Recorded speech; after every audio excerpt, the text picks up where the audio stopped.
গত শনিবার যুবভারতী ক্রীড়াঙ্গনে মেসিকে এক ঝলক দেখতে না পেয়ে দর্শকরা তাদের ক্ষোভ উগরে দেন। ভাঙচুর চালানো হয় যুবভারতী ক্রীড়াঙ্গনে, আর সেই ঘটনায় আরো একজনকে এবার গ্রেপ্তার করা হলো। অর্থাৎ বেনজির বিশৃঙ্খলা ভাঙচুরের অভিযোগে গ্রেপ্তার আরো এক, মোট 6 জনকে এখনো পর্যন্ত গ্রেপ্তার করা হয়েছে। তবে এই যে আরো একজনকে গ্রেপ্তার করা হয়েছে, কাকে গ্রেপ্তার করা হয়েছে, কিভাবে, আরো বিস্তারিত আমরা জানবো। সরাসরি আমাদের প্রতিনিধি পার্থপ্রতিম ঘোষ রয়েছেন আমাদের সঙ্গে। পার্থ, দেখো 13 ডিসেম্বর যুবভারতীতে যে পরিস্থিতি তৈরি হয়েছিল তুমি জানো, সেই পরিপ্রেক্ষিতে কিন্তু দুটি এফআইআর হয়েছে। সেই দুটি এফআইআর মধ্যে একটা এফআইআরে মিসম্যানেজমেন্ট এবং একাধিক ধারা রয়েছে, সেটা কিন্তু শতদ্রু দত্ত তাকে গ্রেপ্তার করা হয়েছে। অপর আরও একটা যে এফআইআর করেছে বিধাননগর দক্ষিণ থানার পুলিশ, সেটা হচ্ছে আননোনের এগেনস্টে ভ্যান্ডালিজমের। যে মামলাগুলি বর্তমানে একেবারে বিধাননগর কমিশনারেটের গোয়েন্দা বিভাগ তারা তদন্ত করছে। এই ঘটনায় এর আগে বিধাননগর দক্ষিণ থানার পুলিশ তারা মোট 5 জনকে গ্রেপ্তার করেছিল যে ভাঙচুরের ঘটনায়।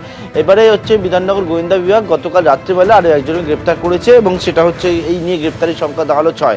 যাকে নতুন গ্রেপ্তার করা হয়েছে সেও কিন্তু দর্শকের আসনে ছিল বলে পুলিশ সূত্রে আমরা জানতে পারছি। এবং 13 তারিখে যখন মেসি স্টেডিয়াম ছেড়ে বেরিয়ে যায় এবং তারপরে যে রণক্ষেত্রে পরিস্থিতি তৈরি হয়েছিল, সেই ঘটনায় এনার যুক্ত রয়েছে বলে পুলিশের দাবি এবং সেই জন্য তাকে গ্রেপ্তার করা হয়েছে।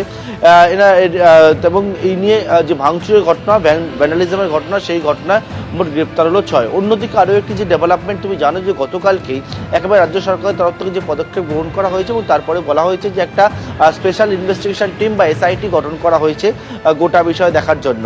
এবং সেই টিমে মোট 4 জন আইপিএস অফিসার রয়েছে এবং সেই 4 জন আইপিএস অফিসার তারা কিন্তু আজকে যুবভারতীতে আসবেন বলেই সম্ভবত আমরা জানতে পারছি।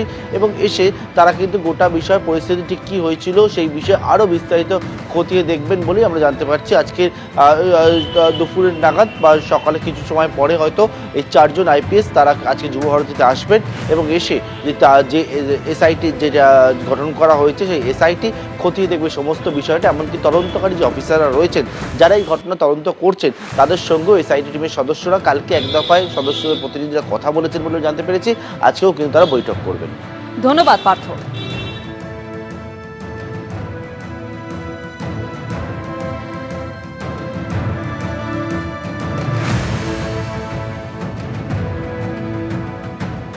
একদিকে যুবভারতী কাণ্ডে আরো একজনকে গ্রেপ্তার করলো পুলিশ, এই নিয়ে গ্রেপ্তারির সংখ্যা বেড়ে দাঁড়ালো 6।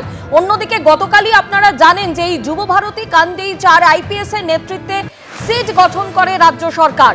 সিটি আইপিএস পীযূষ পান্ডে, জাভেদ শামীম, সুপ্রতিম সরকার এবং মুরলীধর, এই 4 জন আইপিএস অফিসার রয়েছেন।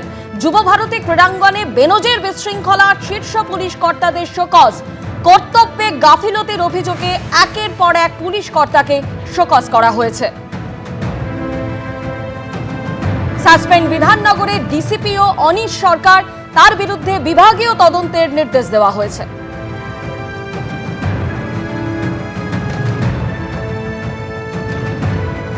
আমরা প্রাথমিকভাবে মনে করছি যে সেদিনকে যারা ওখানে ডিউটিতে ছিল তারাই প্রাথমিকভাবে, কারণ এটা তো তদন্ত সাপেক্ষ, এটা এনকোয়ারি হবে, হতেও পারে না, যাই হোক, দায়ী।